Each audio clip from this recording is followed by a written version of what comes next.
get some silliness. Jordan's far too large to be sat in a drum studio with 3 drum kits in it. Even in a bigger room. This is ludicrous. All right, welcome back to the Al's Drum School podcast with me, Al, at Al's Drum School down here in Brighton, and I'm joined today by none other than Jordan Whittingham, our business partner, friend and confidant. Hello, Jordan. Investor extraordinaire? You're leaving that one off? Financial whiz, Martin. Jordan's here with us today. We're going to do a little wrap-up of 2023. Style is a crystallization, and that way it's a process of continuing growth. Yeah, let's go. I'm excited. What a year. It has been a crazy It's year. been a pretty full-on year, let's be honest. So for people who don't know, and that is almost everyone, because these things are for us until we reveal them on the podcast, we labelled 2023 as Foundation Year. We did. So the focus of Foundation Year, self-explanatory. We wanted to get the foundations of the business in place, the foundations of various things we're about to talk about in place, and so that 2024 can become, well, we'll leave that one top secret. Let's tease what 2024 is going to be. Wait till the end of next year to find out. Anyway, that's that. See you next year. Growth year. Foundation year. Let's go.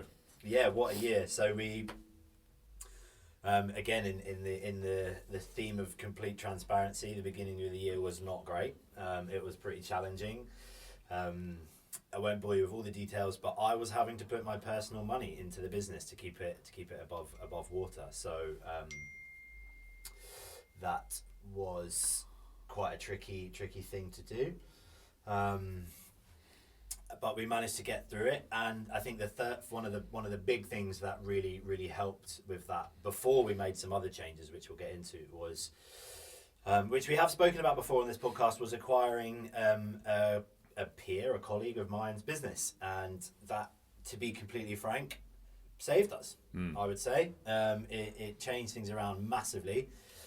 We won't go too much into the details of that. If you want to listen to that, listen back to some previous episodes of this podcast. But what that looked like was us starting peri teaching, or peripatetic teaching as we call it in the UK, in schools over in Hampshire, and it's been really successful. And yeah, I mean, like, I could keep repeating the same point, but it was just really fruitful. It was really good for my morale, not only in terms of business, but where my head was at as a musician, as a teacher, as a drummer. It made some big differences to my life, personally, as well as in the business. So what a start. That was February? Yeah. February we started, I think. Yeah, that was. and I think also what's important to remember is that the business was struggling cash flow wise at that time, but we believed in the product, and the people, the customers we had were happy. We knew we just had to scale up in terms of marketing, getting more clients, blah, blah, blah. And then this came along, which could seem like a great stroke of luck. And, in some aspects, I feel very, very fortunate, very lucky to have managed to get that deal done. But you have to put yourself in the way of luck. Mm-hmm. You were working very hard in the background. I was doing what I do. And then these opportunities come up. And I think sometimes, especially back then, it would have been very easy to throw in the towel and say, you know what, I don't know if this amount of work's worth it. But you never did that. You kept grinding, and you kept putting yourself in the way of luck. And then all of a sudden something like this comes up, and some people would say it's very lucky. And I think we've said before, I find it fascinating that the harder you work, the more lucky you get. It's funny that, isn't it? Yeah, very funny. But yeah, it did change everything. Certainly cash flow wise, it introduced us to a whole new area of the UK. It brought in, loads of new students, and then because they're students, their parents and even grandparents and stuff become fans or customers, or at least knowing of Al's Drum School. And it did change a lot of things very early in the year. So yeah, big win. That was a huge big win. I'd say that was actually the win of the year, to be completely honest. I think so. It was huge. It was also the catalyst. It was the first domino that fell that allowed us to do so many other things that we're going to talk about. So yeah, probably, if not the biggest, then certainly the most important, I would say. I think so, and super crucial to our foundation year, because we've not only has it brought lots of positives, there was some negatives with it too, and lots of learning that came with it, and it really allowed me to just hone in on being more of an owner, and I'm really sort of getting comfortable in that role now, because I'm having to get very uncomfortable sometimes. So all the little things on the day-to-day seem not so big anymore. But it was really cool. And obviously, before we sort of leave the schools thing, just a massive shout out to our schools, 4 Marks, Ropley, Week, and South Wonston. We really enjoy the time. I really enjoy the time that I spend in those schools with all those kids. So whoever's listening, parents and families or anyone from the schools, we really appreciate the time that we get to spend with you and sharing this love of drumming that I have. It really reignited my sort of passion for teaching, which was really powerful. And again, just on a personal note, just put me in such a better headspace to actually be the owner and be the thing, and be better outside of the business too. I talk a lot about my family on this podcast, and it allowed some headspace for me to, not much more time, but certainly more headspace. I also think it's important to note that although we absorbed this business or took over this business, however you want to word it, we made it Al's Drum School. Yes. This is a different kettle of fish than it was when we took it on. And that's no disrespect to anyone else. That's just saying we took it on, and anything we ever take on is going to become owlified. Is that a word? It is now. It is now, yeah. And I think that's credit to you as well, and that's credit to your stance of becoming an owner, because otherwise you get bogged down in the daily operations and you never make it yours. And this is firmly ours now, and I'm confident that any students that are listening to this, anyone in Hampshire that's listening to this who knows of us, will be exceptionally happy with the service they receive. I hope so. We're getting lots of good feedback. We just had our Christmas performances as well, so always good to put faces to names and meet those people and spend some time with the families, not just the students. So really big win. That's a great one to start with. The next thing that was really cool for me this year, which I really enjoyed, was some park days. I done a whole bunch of park days in and around Brighton and Hove. And what I mean by park day, that's sort of the phrase we've coined for it, is me under a gazebo in the baking hot sun teaching snare drum lessons to people for free in our local area. It was an idea that I had about 5 years ago when I used to actually live right next to Hove Park, and I always thought to myself, I need to do this. I really need to do this. And I did it. I think I'd done 3 or 4 in Hove Park this summer. And again, met some more of the local community, met some wonderful kids and their parents, all the families, and we played some snare drum in the middle of the park. And what was really funny about it was a huge comfort challenge for me. Again, I remember the first one I'd done, my wife and my daughter came with me, sort of spent the day in the park, and I was really nervous setting up the gazebo. It's so funny, like so many points in running this business are like, I can compare the fear to being on stage, I guess, like that stage fright, and like put me on stage in front of thousands of people and I'm super comfortable. Put me in a local park with a snare drum and a free drum lesson sign and I'm absolutely bricking it. But it was really, really good. Yeah, as I say, we met a whole bunch of cool people, and it was really enjoyable. So there will be more next year. So keep an eye out around the parks, around Brighton and Hove. If you hear some people banging on drums, it's Al's Drum School. Come along, say hello, and come and have a little free lesson. And there's often some cool goodies being given away on those park days as well, in the form of stickers and t-shirts and all sorts of cool things. So if you ever hear some drums in the park, come and say hello. I'd love to meet you and come and say hi. And you never know, you might end up coming down to our studio too. And if you do hear anyone in the park playing drums and you get there and it's not us, then just know that we started it, and that don't use them, use us. So anyone listening who copies us, we know. Go up to them and ask, "Are you Al's Drum School?" Yeah. And when they say no, just say I'm not interested. Then I think it's interesting though, because you mentioned it was a comfort challenge to do the park days. It was a comfort challenge for you to actually say, why haven't I done them? Yeah. And I think because we, for those who don't know, we often just talk and riff ideas and stuff, and this was one that you'd said you'd had years ago, and realistically all we needed was a gazebo. 20 quid from That's home it. base. And I think sometimes you hear that out loud and you go, oh, why haven't I done this? Yeah. And I think that was probably a comfort challenge, and there'll be people listening who could do the smallest, simplest things to level up their business, their personal life, their relationships, whatever, and they don't do it because they just hit a mental block. And sometimes it's the simplest of things. It's the $9.99 bouquet of flowers on the way home from work. It doesn't always have to be the biggest thing in the world, but it can change everything. And obviously I'm not just talking about business, relationships, anything. And I was quite proud of you for just realising very quickly in that moment that actually the only reason you hadn't done it is because you hadn't got round to it. That was it. I think And so. now you pull the trigger and you go and do it, and it was great.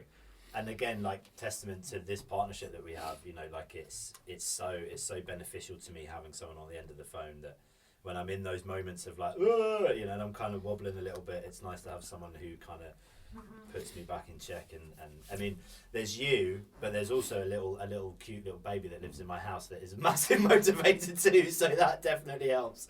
But Park Days was another really big win. It was really cool. I really enjoyed it, and as I say, we will be doing more next year, so keep an eye and an ear out for that if you're around Brighton and Hove and you want to come and play a snare drum with me in a park. And speaking about challenges and Yeah. people who push you, I Yeah. think that brings us on nicely to our next topic. Yeah, some challenges we've had this year. I mentioned it really briefly a second ago of some having to get really uncomfortable. And with respect to the people that this involved, we won't go into details. We just had a couple of staffing issues this year that we had to deal with. And it was really, really, really tough for me, really emotionally tough. Not just like with my business head on, but it's not. Yeah, I'm trying to be conscious and respectful to the situation without going into too many details. But I was pushed to a point where I had to act, basically, and it was incredibly uncomfortable for me to do. But right, that's the important thing to remember. Yeah, and I think that sometimes what I'm learning, and as I grow in my confidence as a business owner, but also as a dad, is the things I have to prioritize are easy decisions for me. They're not easy actions to necessarily take, but the decisions are easy, and I need to do as respectfully and as amicably as I can. I need to prioritize my family and my business, and that's what we needed to do. And the reason we're talking about this is not because I don't want to just bring this to light for bringing it to light's sake. It's because it was incredibly difficult for me to do, and there's a huge learning for me in these situations that maybe what I thought was the plan is changing, and that's okay. And someone actually said to me a while ago when I first started this business, you've always got to be willing to adapt. And I didn't really know what that meant at the time, but I'm learning every day what adaptation means as a business owner. And getting really uncomfortable sucks. Like, it really sucks. But at the same time, it's quite cathartic, and the release that I get from it, I can't speak for anyone else, the release comes in the form of clarity about what we're trying to do and where we're trying to go and what we're trying to achieve. So again, the reason we're sort of bringing these challenges up is because this is what happens when you're running a business. Sometimes it's really, really tough, and conversations need to be had that you don't want to have. And it leans into foundation year again, and anyone again, there will be people listening to this who have problems in their own lives, their own business, and they just need to take the difficult decision, take the difficult call. And, you know, again, we've quoted multiple people on this podcast, but we'll quote Tim Ferriss, and that is that hard conversations equal an easy life, and easy conversations equal a hard life. You cannot shy away from the hard decisions if they're the right decisions. And I think the specific one that you're talking about was, I think, ultimately an obvious decision. And I think you dealt with it very well. But that's not the only one. There's been loads of challenges this year that you've had to face and step out of your comfort zone, and me as well. It's not just one-sided, and everyone involved in this business and any business. Every single year steps out of their comfort zone to deal with challenges and unexpected issues, and that is what running a business is. And if you don't enjoy that, then you just go and get a job. Definitely. Because it doesn't stop. Yeah. And if you have lofty goals and lofty aspirations for where the business is going, and I know that we certainly do, then those decisions, those problems are going to get bigger and bigger and bigger. And more riding on them. And that's the thing that is becoming more apparent to me as the company grows, and like next year is just all about scaling and getting it up to a size where to be discussed. But I'm becoming more and more aware that there is going to be more on my plate and more on my shoulders and more people relying on me. But I love it. I really love it. And actually, that's the key. And I have to love it. There's no way I'd be in here at whatever times I'm here and blah blah blah, like doing all this stuff. And if I didn't. And that's the thing in my other business and in my personal life. I meet a lot of people who claim they want to be entrepreneurs, or they want to be business people, or they want to do this, that, and the other thing. And a scarily high number of them, they can't fall in love with the problem. They can't fall in love with fixing the issues. And if you're not a problem solver, if you can't enjoy fixing issues, if you want an easy life, running a business is not for you on any level. Doesn't matter if it's a small one-man side hustle all the way up to a mega multi-billion pound operation. If you can't fall in love with problem solving, it's not for you. And that's cool if it's not for everyone as well. Do you know what I mean? Of course. A world full of entrepreneurs would be hell. In fact, I think we're going very close to that right now. Everyone and their mum wants to be an entrepreneur. You see it on social media, people preaching if you're not an entrepreneur, if you're not earning 10 grand a month, you're a loser. Not only is that utter nonsense, but it's not for everyone, and that's good. You know, and an entrepreneur isn't better than someone doing a 9 to 5. In fact, sometimes I'm very envious of someone who gets to switch off at 5 or 6 and just go home to their family. Because the truth is, when you run your own business, you can't. You can't do that, and you'll be sat with your wife, you'll be sat with your daughter, and you will be thinking about work, and you can't help it. And again, this isn't a woe is us as the business owner situation. The rewards, the potential payoff is huge, but you will go through years of shit before you get there. Yeah, totally. You know, and it's also like again, we spoke about this, is like the sort of my vision of a air quotes to use the Netflix phrases of my rich life is not just financial. It's about being here on a Friday morning, doing a bit of work, and then I've got my daughter all afternoon, and everything's paid. And that is such a nice feeling. So. Those were some challenges. One more challenge actually that I just want to add to that this year, which was pretty scary, was in our schools we had a bunch of year 6 leave, and that was something that we hadn't anticipated naively, I think, on our part. After now we've done a sort of full cycle of a school year in the schools. That was something we massively underestimated, and that was real scary going into September. It was a very quick turnaround. Within a matter of weeks, we had before the end of the month even, we had signed up or re-enrolled all those spaces. But that was a huge learning as well. That just goes to show the importance of perspective, because you could have hit the panic button very early there. Oh my God, all these year 6 students are leaving. We're not in the new school they're going to, so that's it. We've lost them. What on earth are we going to do? But the perspective is, the year 6s are leaving, and a load more new kids are coming to that school. So all we needed to do was reach out to them, get them on board. Obviously, the schools loved it because we're offering their students something very exciting from day one, and it was fixed. And I think that's another thing that people can take away from this podcast or from this year, from everything we've been through, is you cannot hit that panic button too early. And if you do, you'll almost certainly always miss something that could fix it very easily. You know, and I often do hit that panic button. I just don't tell you or Annie. Well, that's why I'm here. No, it's like an internal thing, but it's it's definitely lots of learning through that. Let's move on. We want to try and keep this episode a little bit shorter this week because I know everyone's got turkey to be eating. So another little win for this wasn't a huge win, but it was definitely a win. Was we had our merch release finally. Everything is now available. Kids sizes t-shirts, adult sizes t-shirts, jumpers, all that stuff. That was a really nice little sort of bonus, and little things like that kind of make, and I don't want this to sound like too sort of flippant, but they make me and the business and what we're doing feel a bit more proper. Even though it doesn't mean much that someone is just wearing a t-shirt of us, maybe to them, but it means a lot to me. The fact that there's people out there wearing this logo is a huge win for me. And that feels really, really nice. And we managed to get a whole bunch of those t-shirts out in time for Christmas for all the kids out there. So and we are having a design meeting early in the new year to come up with some really cool stuff. It's not just going to be the badge on the t-shirt, which there's nothing wrong with that, but we also want you to be proud to wear some cool stuff and to represent music and the drums in a cool way. So we're going to have a design meeting. We're going to get our heads together and have some fun, I think, with that. Yeah, and I've got ideas for dad shirts. There we go. Dad, if anyone wants a Jordan Google's drumming shirt, then by all means, I'll pay for it. I'll pay you for it. You heard it here first. Honestly, DM us, email us. If you want a Jordan Google's drumming t-shirt, I will buy it for you. First one, if you hear this and you want a Jordan Google's drumming t-shirt, the first one to DM gets one for free on Jordan. Okay, done. Deal. Done. If you want to DM, that is Al's Drum School, at Al's Drum School on all social platforms. It's going to be limited edition, and Jordan guys. monitors that inbox. So. Ultra rare. Who knows what that's worth? It'll be on eBay in a week. Yeah. Inside joke. Okay, cool. Moving on, and this was actually a really big win. Oh, there's actually quite a lot of wins to go for. It's great. It feels good. We are in our new studio in a bigger room, and that was really good. Again, massive credit to Jordan. He was here with me till.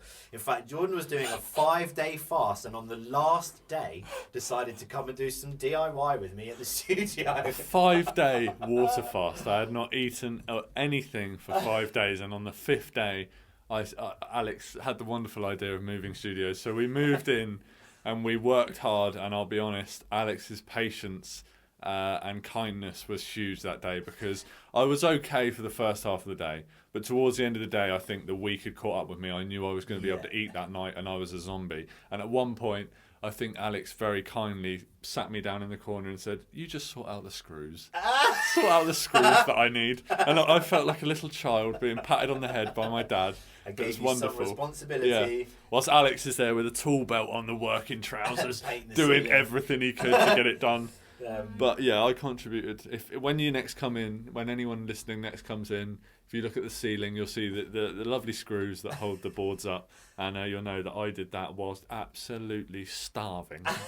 Quite literally. Yeah. I think Jordan's been a bit modest as well. He really did help. I wouldn't have got it done in that time frame if it wasn't for him. It really just pushed it on, and we were pretty much able to get it done in a day.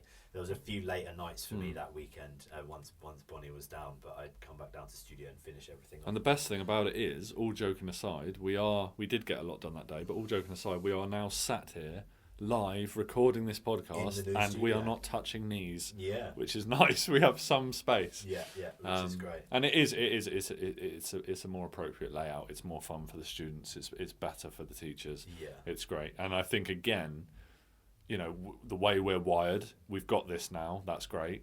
And we're already looking for the What's next thing. But I think this is an important stepping stone in understanding that even the smallest of things can make a big difference. Massive. Layout, Massive. a metre bigger, Yeah. not even that, Yeah. is huge. And one day this will be the room that led us to the 15 room next studio stepping or whatever it is that totally. we end up in. And from my perspective, we like obviously you can't see the room if you're listening to this, and if you've never been here, we have 3 kits in here now, 2 for teaching, 1 teacher, 1 student, and then I have my drum set up in the other side of the room. The reason I'm saying that is for anyone who follows us and watches our content, what that means for me is I've just filmed a cover in here this morning in an hour because all my stuff is already set up, ready to go. Which, as for drummers, if you're using a multi-purpose space, what I mean by that is teaching, recording, doing all that stuff in one space. Having things available at hand when I need them quick like that, ready to go, is just so invaluable. It makes such a difference to my process, and so that was a huge win for me personally, being in here, aside from all the benefits that comes to the students and the teachers. So massive win there. That was great, and I had my eye on this room for quite a while. And when it came up, I was like, bang, I'll take it immediately. So that was really cool. So the final big win that I just want to, before there's one more on the list, there's 2 more on the list, but the first one of the 2 is really, really important, and again, something that I've wanted to do for, gosh, we're in our third, this is the end of our 3rd year, the end of 2020 we opened, so this is the end of our 3rd year. And right from the very beginning, I really wanted to have a community around this business. And what I mean by community is our families as well as our students all getting involved in what we're doing. So by families, I mean parents, carers, whoever's at home with our little ones. That has come in the form of our WhatsApp community. We have a larger group within our WhatsApp community, and then individual groups for our studio and for each of our schools. This buzzes me up so much. I love being involved with this community. Every month we do practice challenges inside that community, general goings on at the studio. It's where we make announcements about all the stuff that's happening, anything happening in the future.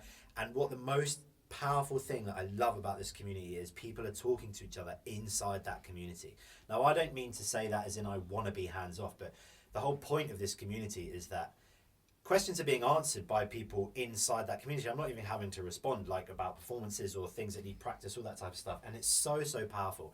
And the reason I believe it's so powerful is because I want all of the students that come to ours to be thinking and working on and loving drums outside of their lesson. And having this community available to everyone is doing exactly that. And it is so powerful, and I love it. And I want to say a massive thank you to all of our families that have joined. you're inside that community. It really makes a big difference to me. I said to my wife the other week, I sometimes forget or don't realize like how much I really love this, and it comes from deep inside me. It's like in my core. It's not something that I'm just trying to make a buck with. It really isn't, and it never will be. And being able to discuss and talk about drums with young people, old people, whatever form that comes in, just really buzzes me up, and it's a huge win for 2023 to have this community set up. So again, thank you to everyone that takes the time. And do you know what? Another point I want to say on that is that your child, if they're learning with us here at Alex Drum School, they're going to benefit from it. I don't mean to just hound people because I want to see a busy forum. That's not the point. The point is accountability. Accountability can be for a 7-year-old. It just looks different to a 34-year-old. There's no like consequence of not practicing, but there is inspiration if they see other people practicing, or me playing, or me talking about it, whatever it is. So really, really well done for those parents that are in there and that are supporting their child's learning with us. It makes a huge difference, really does. We're really close to the end. We're going to wrap this one up super quick. Jordan has got some rapid fire questions for me to finish out the year. And then we may even sneak in a little final Jordan Google Jesus. on the spot, live. Right. We haven't prepared. I haven't Googled drumming now. I've Googled how to get out of this. Top 10 excuses. Fire exit, yeah. Okay, here rapid we go. fire question. This is my chance to hopefully get some rapid truth from Alex. I'm going to caveat the first one straight away. I want your most memorable moment from the past year for you personally first, not the business, for you personally. Most memorable moment of 2023 for Alex Moody.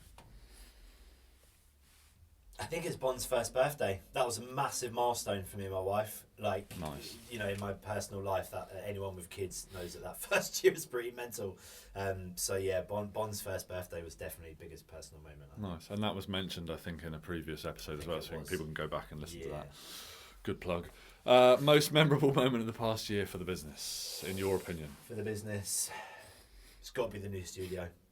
Oh wow! I Okay. think it's got to be the new studio. Oh wow! Because of the impact that has. Yeah. All those things, and I'm not prioritizing in any like list or order of them, but the studio has such a massive impact on what we do. So I think the new studio is definitely my biggest. Mine would be when you called me to say we got the deal for the schools. Okay. Yeah. Okay. That would be Yeah. That was. I remember that phone call from the previous owner. That was a big one too. And I think because of how much you'd worked on that and how we were really unsure, we'd done everything we could, but it was unsure whether it was going to happen or not. Yes. That was great for me.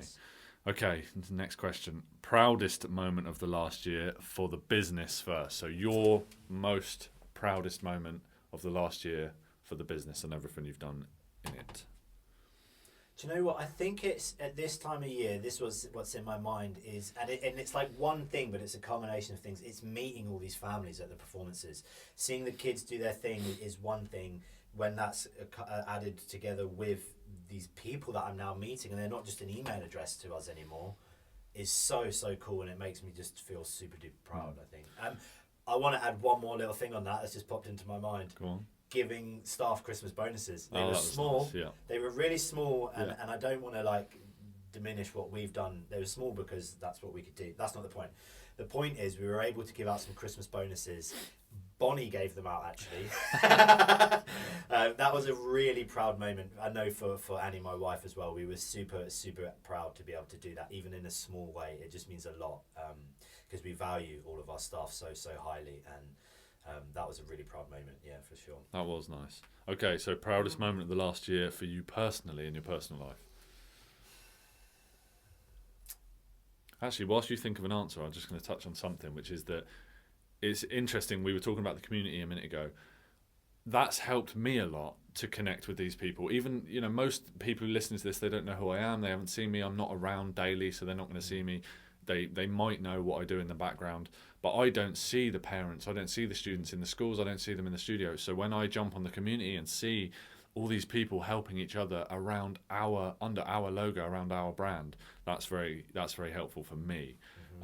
To see the impact that we have. So I just wanted to say that whilst you were thinking of an answer. I think the proudest... Do you know what's really sticking out in my mind is Annie's work with the beginners course. So Annie, my wife, I made the beginners course, as you all know, about a year and a half ago, and we've had some small success with it. It's been really good. There's always learning to do with it.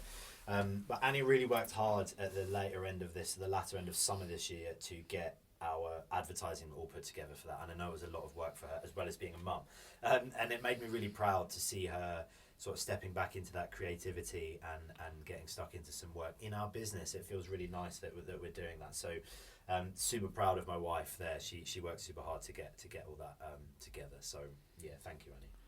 So this one, I want no watered down answers.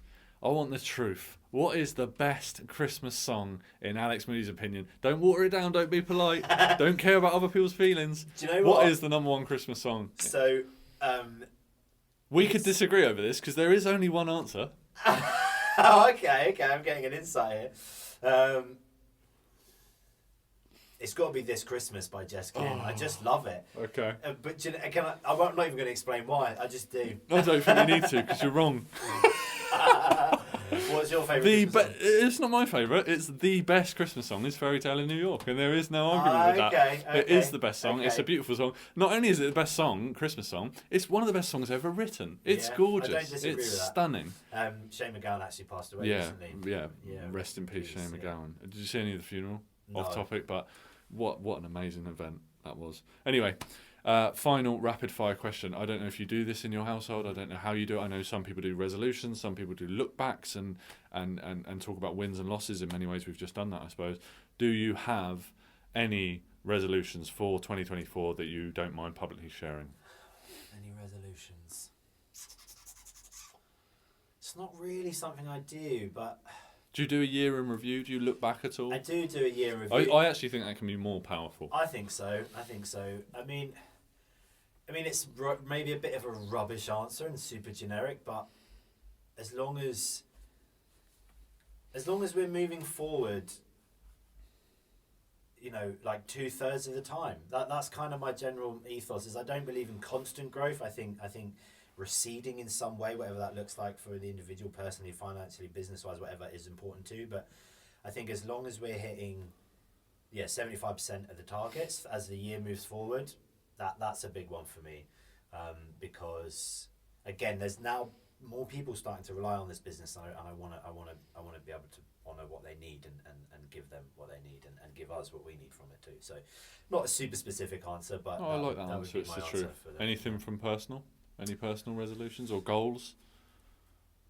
Again, bear in mind you're putting it out there, so if they fail, if you don't hit them, no.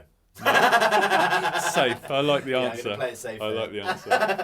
I think that's a nice place to wrap up. I think so. I want to thank you for a great year. I mean that a lot. I always say thank you, but I really mean it. It means a lot, the work you do for us and with us. Thank you to our teachers. Thank you to all of our other people that are involved in the business. Thank you to our families. Thank you to my wife. End of the year, Christmas time. Any last words for 2023, Jordan? Just genuinely wishing everyone involved with Al's Drum School and all of the extended families, friends, everyone, the best Christmas, the best New Year, and 2024. I know what 2024 is going to bring. It's going to be huge for us, and I hope it is just as huge for everyone who's listening. And that's all. And we'll see you in the new year. Have a wonderful Christmas, everyone. Have a happy new year. Stay safe, stay festive, and we will see you in 2024.